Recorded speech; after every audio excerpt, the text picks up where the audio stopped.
به خاطر آنکه ما یک ظاهری زیبا داشته باشیم می توانیم نزد یک آرایشگر رویم و ظاهری ما را زیبا کند و یا آرایش دهد.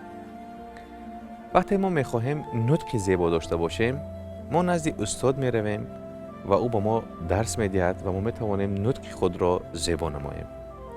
و اگر می خواهیم معلومات بگیریم، دانش بیاموزیم و به دانشگاه داخل می شویم. اما به خاطر آنکه باطنی زیبا داشته باشیم ما باید به درون خود برویم. به گفته حضرت مولانا درون را بنگرید و حال را.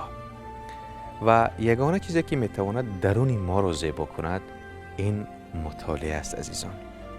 ما برای شما کتاب دیوار خراسان از محمد زمان صالح را تفسیر میدیم.